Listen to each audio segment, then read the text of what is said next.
Do you ever wonder why some photographs just stop you in your tracks while others barely catch your eye? The secret lies in the composition. In this video, we're diving into the power of visual composition. How subtle changes in framing, balance, and even negative space can take a good photograph into one that wows your audience. Let's uncover the secret of how to create images that literally touch your soul. Hey guys, this is Ejaz. I am a fashion and a wildlife photographer here in New York. After shooting for designers, magazines, art galleries, fine art prints, I have realized that we have a tendency of making photography difficult. Let's break it down. Let's make it super easy. Make it simple in your mind first, and everything else will fall into place. Guys, let's make photography easy. In the last video, I spoke to you guys about subconscious composition. In this one, I'm going to speak to you about visual composition, meaning what you can do visually, placing lines, negative spaces, balance to trigger your subconscious composition. Once you know that, you will enhance your photographs by utilizing what and how your mind works. So number one, within your photograph, there's got to be movement, and that movement, I prefer the movement to be in circles. Let me give you an example. Now the horse is running from the left to the right. What do we do in the English speaking world? We read from left to right. Automatically your mind is going there. Great. Now if you look at the bottom of the horse, you see that little sand thing that I had going on over there. So I went really low for it to be in a place where it's not distracting, but it's working visually because it's sending your eye from the horse down the line of the sand. I framed it in a way where your eye goes out of the frame, but then it comes right back into this dark spot. And what is this dark spot doing? It's leading you back into the horse. So it's like a cycle. It goes from the horse to the sand, outside, comes back to the dark spot, leads back into the horse. It just keeps going and going and going. And of course, you stop at the horse's face and you wait and you see what's going on. That is a visual composition for our mind. And since it keeps going in circles and circles and circles, you don't know that you're spending so much time with it because the visual lines are stimulating your subconscious mind, and the subconscious mind is just working in circles and you're staying there. Let's go into fashion for a second. We were shooting somewhere deep into New Jersey somewhere. And you know how I talk to you guys all the time about you must be prepared and you must do this before the day before. In this particular scene, since we were using vintage cars, the art director didn't have a choice but to throw me into it. And he's like, Ejaz, I'm so sorry, but blah, blah, blah, blah, blah. We got to make this work. And I think they were like, I needed to achieve like 8 images. And I'm like, I'm going to do the best that I can. Lighting and so on and so forth in fashion. I have my assistants with me. So I knew I would hit that spot perfectly well. But when it came to composition, every single detail mattered. So this was my first shot. The model gets inside and I'm looking like, what do I do? What do I do? Boom! I caught the lines that you see are going from the top of the frame straight into her face. You see how all the lines are going into the model, and since the lines are all going into the model, where's your eye going?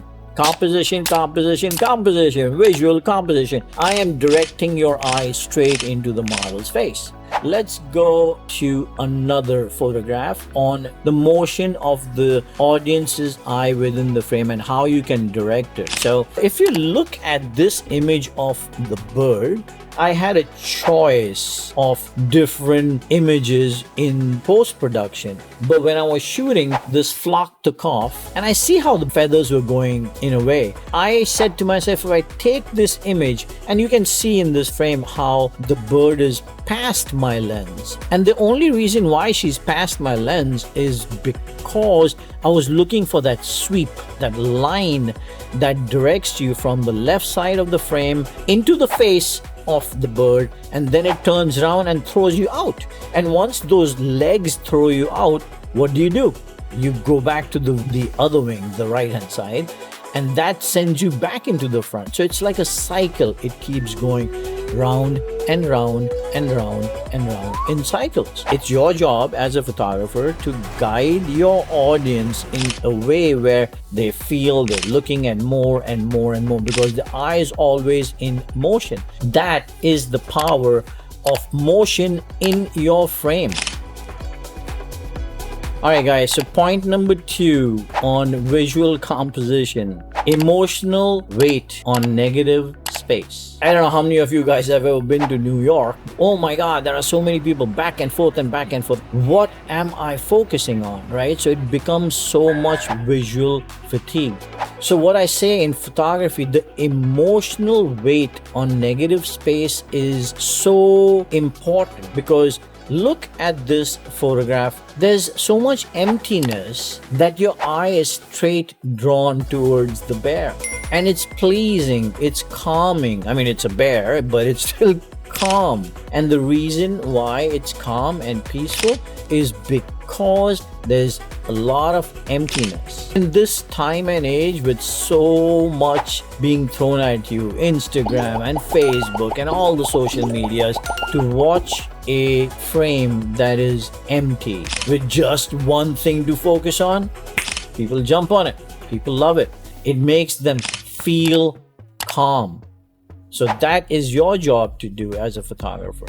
So let's look at this fashion image. My thinking here is exactly the same. Look, I've made this model so small and tiny in this entire frame, though there's so much going on in the church. Look at how empty and open and clean it looks, though she's got so much going on, her hair and whatnot, but it looks so pleasing because of the emptiness. Oh, I shouldn't forget about this one. It's dear to me because of where I was shooting in the North Pole, and these wolf packs came up. Of course, I have exaggerated that a little bit more by pushing them all the way to the right, but you see, I've left all of this empty, and the reason why I've left it empty is simply to make my viewer calm. My clients love it because of the emptiness. Alright guys, this one that I'm going to speak to you about is kind of challenging, but if you bring it into your system of thinking and working, it is so powerful. Do you know what it is? So I kept you there, right?